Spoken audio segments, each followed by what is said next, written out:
aussitôt jaillir du foyer d'épais tourbillons de fumée noire, où je crus voir grimacer des monstres effrayants, des tigres, des serpents, des lézards à tête d'homme.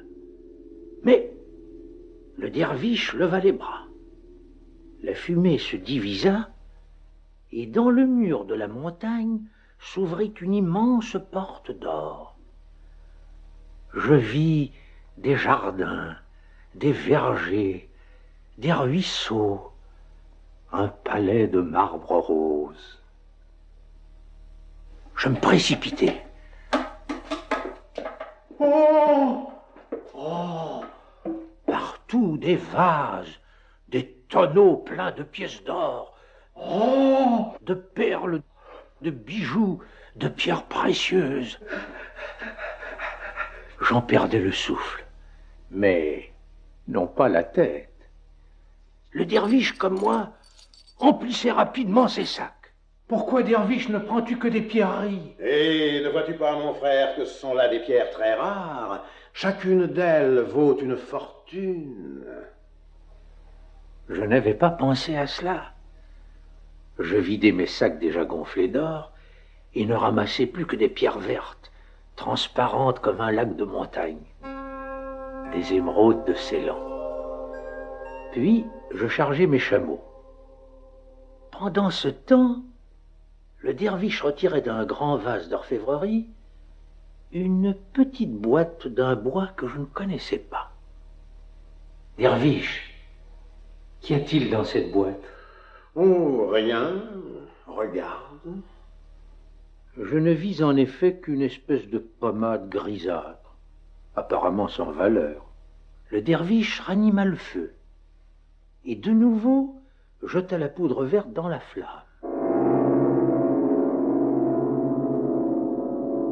La fumée reparut plus noire, plus épaisse, et me sembla-t-il plus tourbillonnante encore de formes grimaçantes.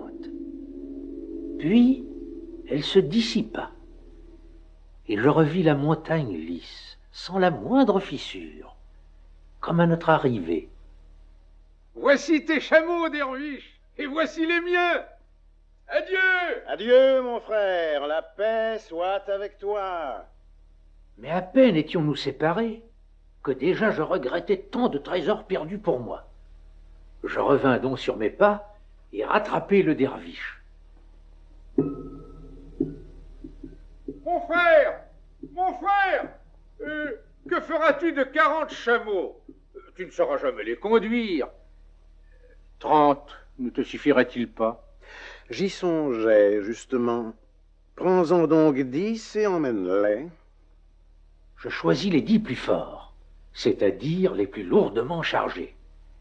Mais je ne me décidais pas à partir. 30 chameaux, mon frère, c'est encore beaucoup trop pour qui n'est pas chamelier. Si tu m'en cédais encore 10, tu aurais beaucoup moins de peine.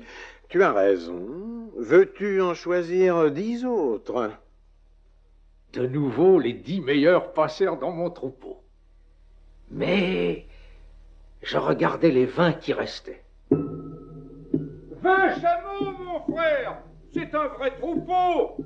Tu n'imagines pas quel soin, quel souci, quelle fatigue cela représente. Il faut être un vrai chamelier comme moi pour les supporter. Honnêtement, je crois que 10 chameaux te suffiraient. J'allais te le dire. Je t'en donne donc encore 10. Le derviche n'avait plus que 10 chameaux. Mais je ne pouvais me résigner à les lui laisser. Mon frère, il me peine de te voir partir avec des bêtes si fatiguées que tu connais si mal. Ta route est longue, difficile. Tu ignores où sont les puits, les pâturages. Et que feras-tu si tes chameaux tombent malades? Moi, je suis chamelier. Avec moi, ils ne manqueront de rien. Mieux vaut que tu me les confies. Et je te remercierai de tant de bonté jusqu'à mon dernier jour. Ma foi, tu parles d'or. Prends donc mes derniers chameaux et soigne-les bien. Et surtout, fais bon usage de tes richesses.